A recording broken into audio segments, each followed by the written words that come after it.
Hello guys, Stealth here.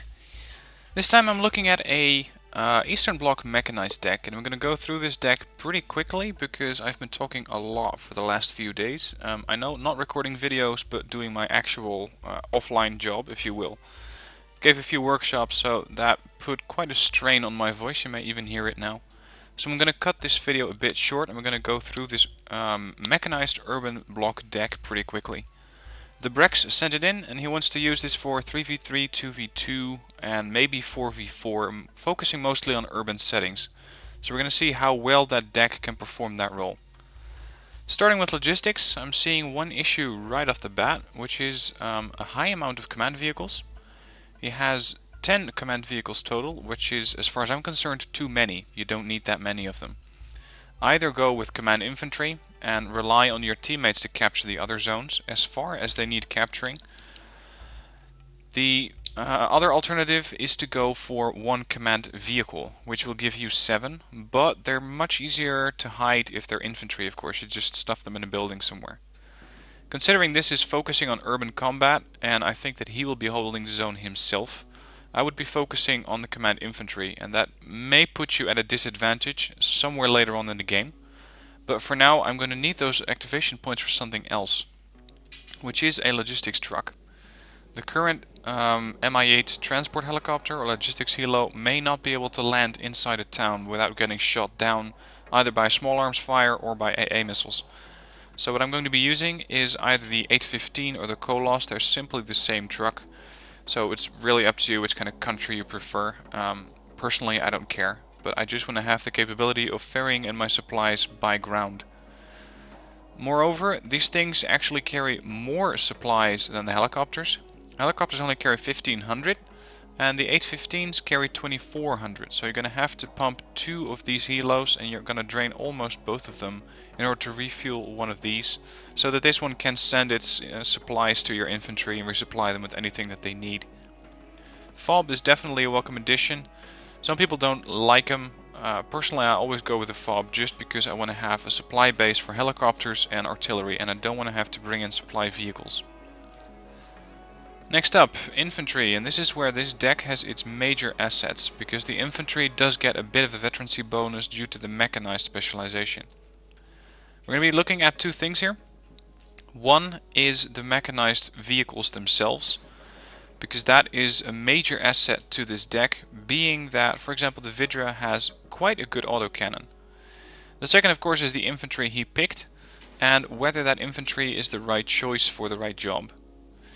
Now, since you have the Eastern Bloc, you have a very, very large selection of infantry.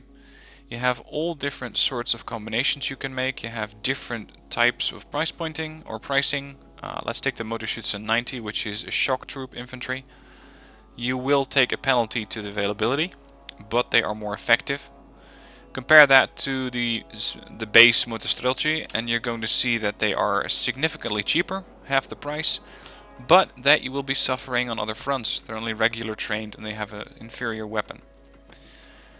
So he started off with Commandosis, and I think that he's going to use these to quickly capture terrain so that the rest of the troops can catch up. That would be my take on this deck, and I think that's a good idea. I just think that he's using the wrong helicopter.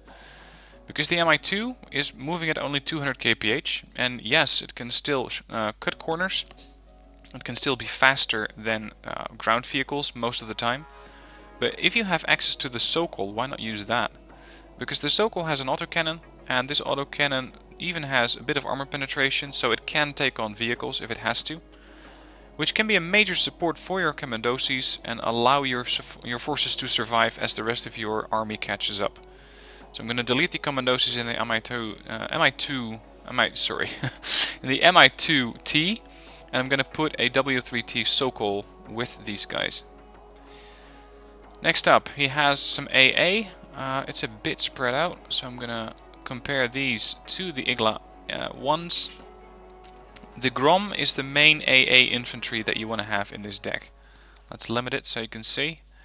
Unfortunately, the Grom only gives you 1 unit, which means you have to use these guys carefully, because they are very, very good at their job. They have an accuracy of 60% and very good range, but they're not very survivable. They're a 2-man AA team, and this means that 1, maybe 2 tank shells are going to finish this team off. So keep them safe.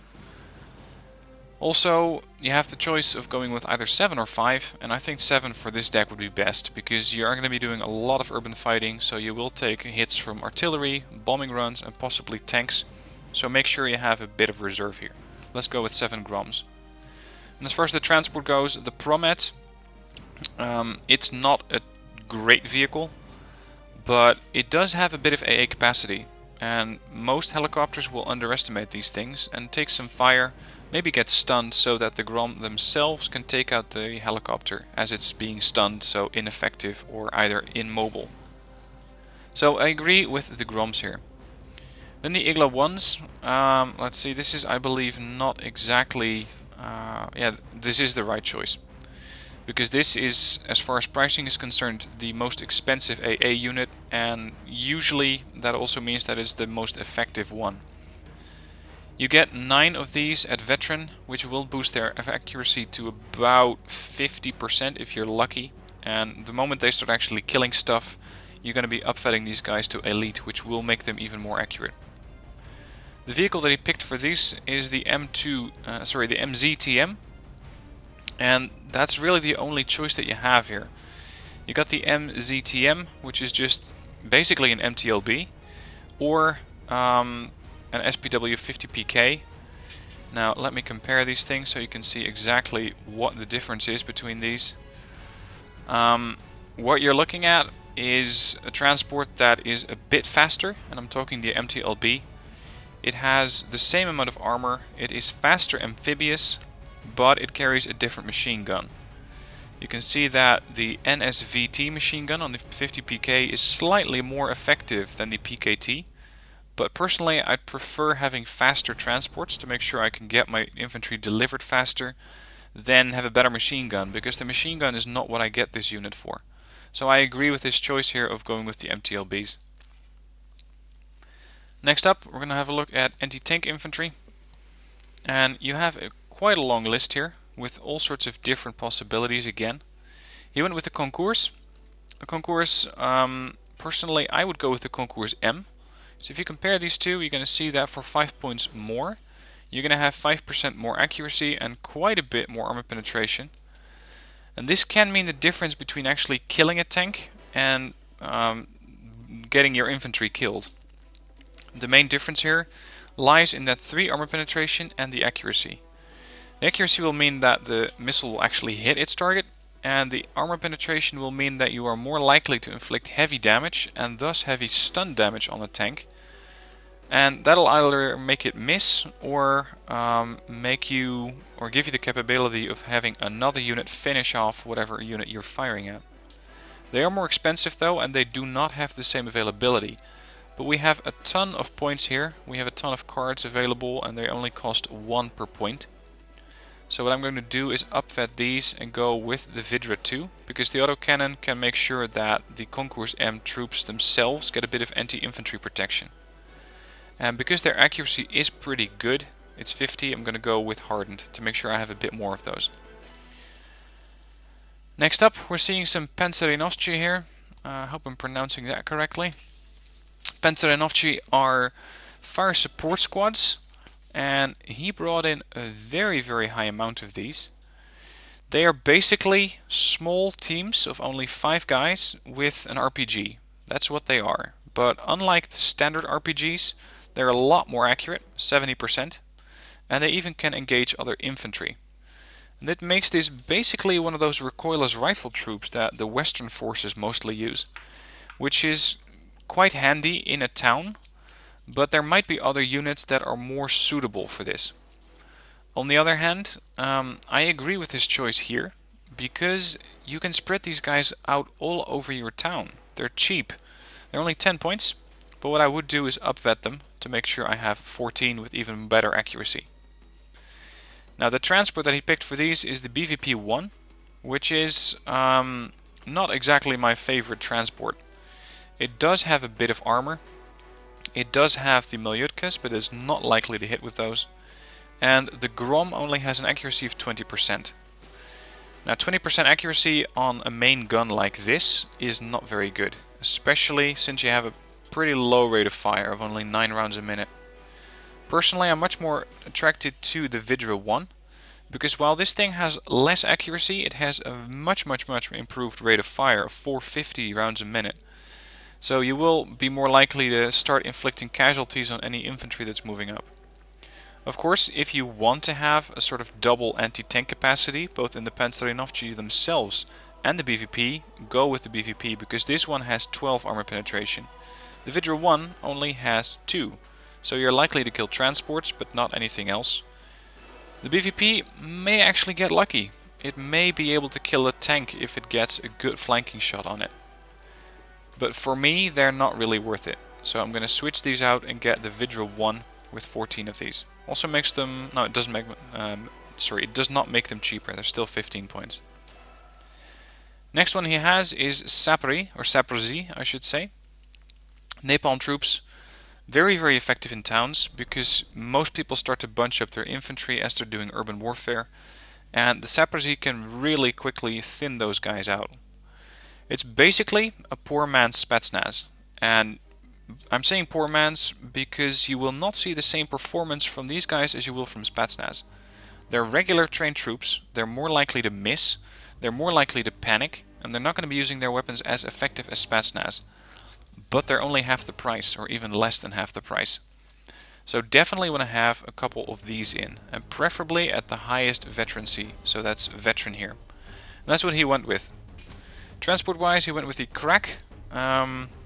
This is another autocannon, and autocannons are going to be the main backbone of a mechanized force, because your main focus is around towns and infantry, possibly forests. That's where these things can also be quite lethal, because if they get up close with and personal with an autocannon against a tank, you actually stand a decent chance of doing quite a bit of damage and possibly even killing it. Because the closer you get, the more that kinetic bonus is going to go up and the better you are at damaging the enemy tank. So I agree here.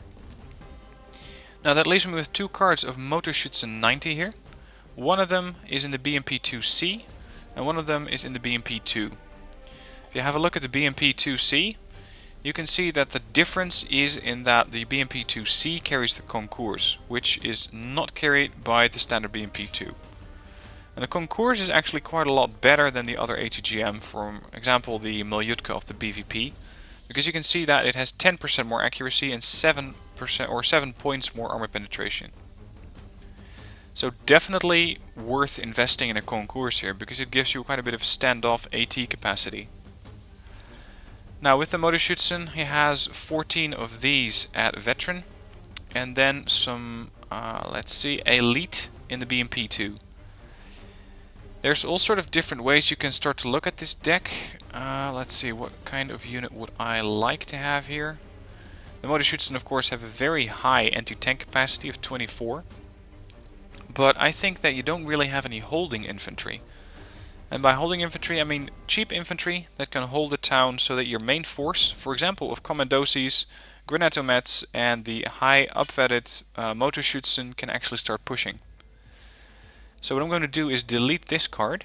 I'm going to keep in this one at veteran. This is going to be my pushing force, and I'm betting that by just moving them out and having them kill stuff, they're going to upvet themselves to elite pretty quickly. And then I'm going to take a cheap unit as a holding force, and that's going to be Motostrelci. They are not great, but they do a job of holding a town pretty well. And by holding a town, I'm only talking about holding it. These guys are not meant to push, they're not meant to deter any major attacks, but they're just there to make sure that the town actually stays yours, or to make sure that your flanks stay secure. Again, we got quite a large selection of transports. If you want to go expensive, you can go with the BVP-2, which has the Concours M, even better than the base Concours. Personally, I'm going to go with the cheapest thing I can find, which is the OT-62A.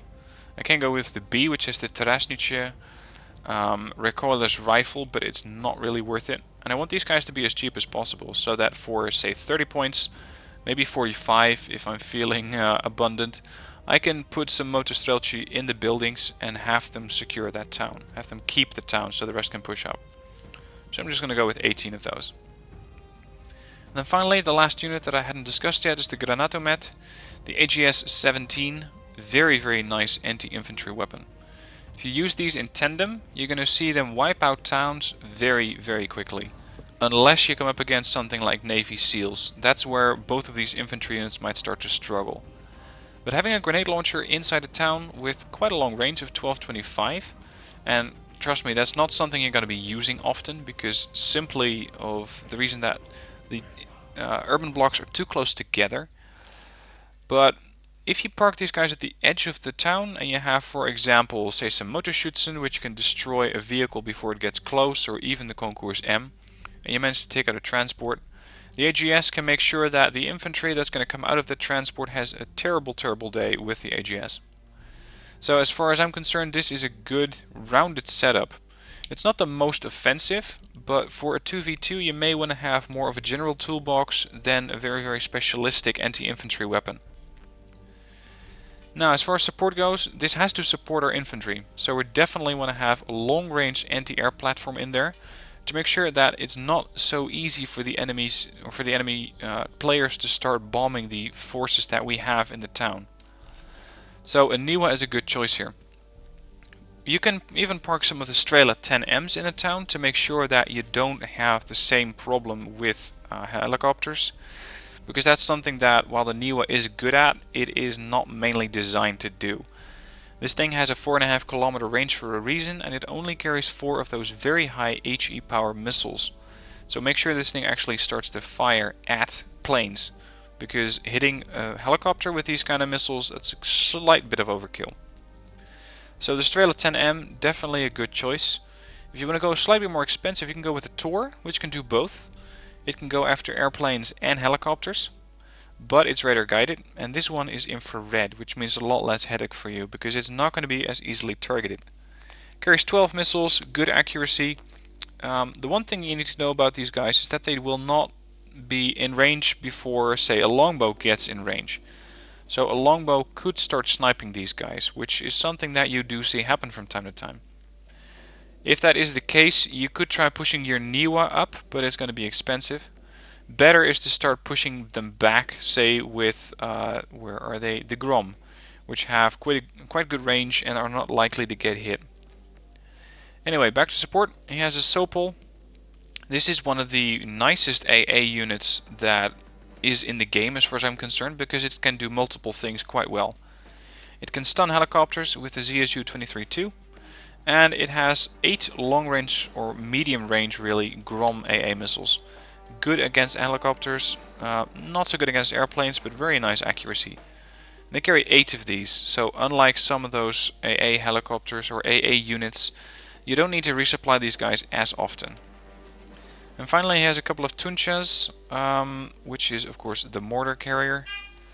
I always go with a mortar carrier, and I want to have as many of those as possible. And in this case, let's see, it doesn't really matter, 81 rounds versus 60 rounds.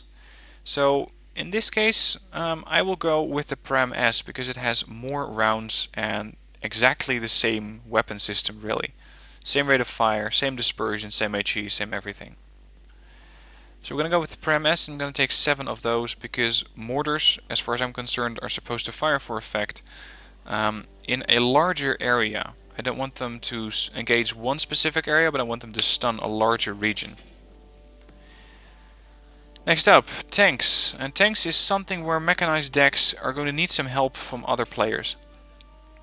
He has a high-end tank in here, or at least the highest end tank that you can get, which is the T-72 M2 Wilk. Good anti-tank unit, but it is not going to last against super heavies. You will need to find another solution to deal with those. 17 frontal armor, 20 points of armor penetration will mean that it does a lot of damage, but it's not going to go through the front of, say, Challenger 2, unless you get up right in his face. So keep in mind that your tanks are going to be supporting your infantry and not the other way around. And that's exactly what this deck seems to be doing. You got the Wilks for larger open engagements, Dynas to support the Wilks, Jaguars, which are nice in forests and which can be operated in towns as well, if you're careful and you have good control of the town. Then he has some T-55s and a very large amount of these. Personally, I don't think you need this many. So I would love to spend these points somewhere else. Preferably in support, but I don't have the activation points. So another tank that we could get in to make sure we have a bit of support or pushing power is something that can go well with infantry, or which can complement the capabilities of the Wilk. And let's see, I think that the Sphere would be an interesting tank, because by having a couple of, the T-72 M1M, because it has the Sphere, and the Sphere has 22 armor penetration. So this thing can actually do damage to a Challenger 2, a Leopard 2A5, say the high-end super heavies of the Western forces. That's a capacity we didn't have yet in this deck. Because while the Dyna does carry the Arcan, it only has 21 armor penetration, and you will notice that 1 point, because it is the difference between either going through or not going through. Moving on to Reconnaissance, this category is a bit light, so I may need to change some stuff to add some units here. Because the one thing that he doesn't have is a fast reconnaissance unit. He has the Mi-2, and we're going to start with the helicopters. You don't really have a lot of choice. You can pick the Mi-2, or the Mi-2 with exceptional optics, and that's the one he went with. I agree with that choice because you want to have very, very good optics on your helicopters to make sure they can actually spot stuff from the air. Then he has Reconnaissance Infantry. These are just, as far as I'm concerned, passive spotters. You can go aggressive with them, but I wouldn't recommend it because that's not really what they're designed to do. And he has the Futaba, which is a recon with exceptional optics. So again, as far as I'm concerned, a passive spotter, because the moment you go active with these, you're going to start to lose 50-point recon units very quickly. Now, depending on how you want to play this deck, you can go with BRDM, which is a nice and fast unit, and you get 14 of these at a price point of 15. So it's easy to spread out all over the battlefield. They have medium stealth, they have good optics and very good speed. Even good amphibious capability at 50 kph, but as stated, only good optics, which is not always going to spot the stuff that you might want to spot. So as far as looking at, say, vehicles with good or very good optics, there aren't that many choices. As you can see, as far as vehicles go, let's just solely select those. This one is exceptional. This one has very good optics, and you can get either 7 or 5, so you can upvet these a bit. Good optics, exceptional optics. This one is exceptional, and that's the one that he went with. Good, good, good. I want very good, but that does not seem to be an option here. Couple of Recon Tanks, the T-55 Recon. Yeah, you get either to pick between good or exceptional. The choice is yours. Personally, if I want to have a vehicle that is going to be spotting for me, I want it to be fast. Whether I have 2 points of armor or 1 doesn't really matter for me. So what I'm going to go with is the OT65RL, because it's a lot faster off-road. And it has a small size, which means it's less likely to be hit as it's going to be active scouting if you choose to do that with this unit. Whereas this one is a medium size and slower, so it's easier to hit on both accounts. So let's delete that one and get 5 trained reconnaissance units in there. Bringing up the vehicles, and vehicles is also a category that gets a major benefit from the mechanized specialization. So you're going to see upfitted vehicles here. Starting off with the Flam Panzer, nice unit to have if you're clearing towns. Gonna keep this in here. Concours M to deal with high-end tanks. The problem is that you still have that range of 26-25, which may not always be enough. Next is the Concours base version, which has slightly less accuracy and a little bit less armor penetration. You can see a difference in accuracy of 5% and armor penetration of 3 points. Which may not seem like much, but it can be quite significant later on in the battle. And then he has the SPG-9, which is a recoilless rifle jeep. Very, very cheap, and you can spread these out all over the battlefield, which is something that I do like to do with these recoilless rifle things. But personally, I'm a bit more in favor of the OT-A10B, because it has a bit more accuracy and a bit more range. Also, it carries twice the amount of rounds that the SPG-9 carries, and you still get a very, very high number of these. See, the SPG-9 gives you 18 upfitted vehicles, and this one, let's delete that, this one will still give you 18. They're quite maneuverable at 50 kph off-road, and it's basically a very, very old half-track with a recoilless rifle. I suppose you could say that this may have been a tank destroyer back in its day. Helicopters, again, they need to be supporting the infantry or be used to push around flanks. And considering that this deck is supposed to capture towns, I want it to support my infantry. So anything that can do that is welcome in this deck. Starting off with the Mi-2 URPG, this one is a bit of an all-rounder. Carries a bit of AA missiles, carries a bit of ATGMs, and it has an autocannon, but all of them are pretty terrible. So this one, even though it carries AA missiles, is not going to be fit for my deck, because that accuracy of 30% means that 1 in 3 missiles will hit, and it only carries 4. So as far as I'm concerned, not worth it. A unit that might be worth it is the Mi-8, because it has the rocket pods, but it also carries a quite terrible machine gun, and the Milieu Capi, which is pretty terrible as well. The only thing I like about this helo is the rocket pods that it carries. Mi-2 or Mi-24 is a bit expensive for my taste. So in this case I'm going to go with a very cheap solution in the form of this fugly Mi-4. It's slow, it's cheap at 40 points, but it has a lot of these rockets aboard, the rocket pods that it carries underneath its wings here. And with these rocket pods you can stun infantry to make sure that, for example, your Commandosi or your Granatomets can start pushing up against the enemy infantry and actually kill them off. Now since the accuracy is quite terrible, I'm going to go with a hardened on these. Mi-24 Whiskey has the main anti-tank capacity of this deck. It also has the Yak-B, which is not the gun that I would like to have, which is the GHK, the autocannon. But we're going to have to make do. So the main reason that I'm bringing this one is the Kokon, and the S-24, while the ATGM is quite terrible, it's the old Fleita. The S-24B rocket pods are really nice. If you have some deeply entrenched infantry that you might not be able to uproot with the Mi-4, bring in an SU-25 or Mi-25 S-24, because those rocket pods are going to blow the infantry right out of that building.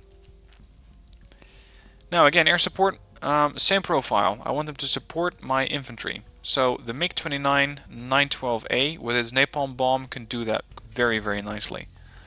The thing is, I consider this a glorified bomb truck, which means that it's going to fly in, drop its bombs, get out. That's the only reason I'm having it in here. So I don't need it upfitted. I'm going to go with 2 rookies.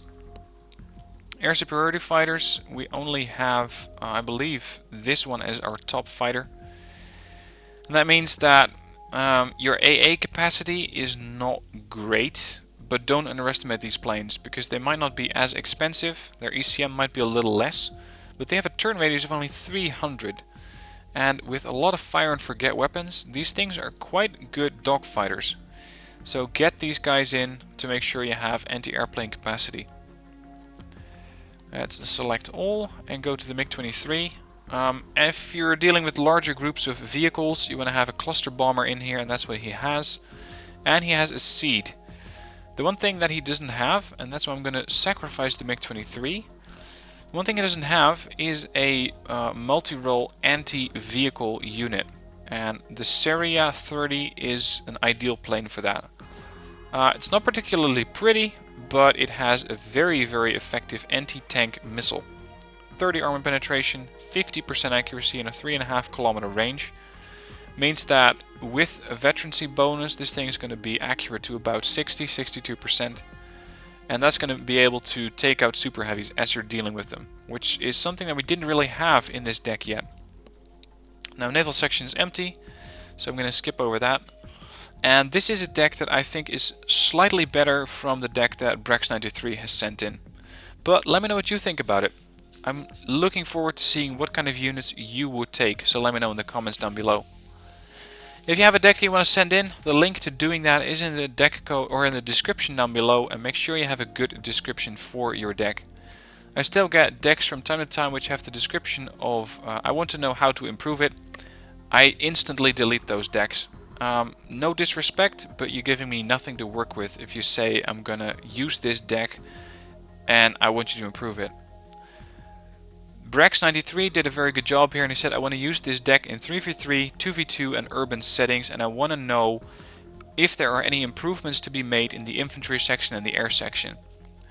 So that's exactly what I focused most on, air and infantry, and how those units can work together.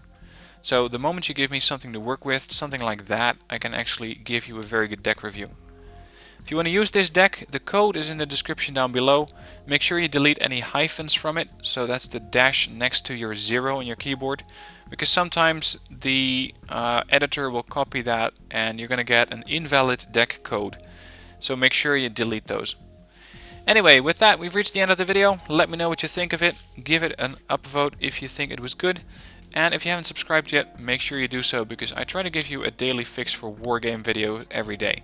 Thanks for watching. See you next time.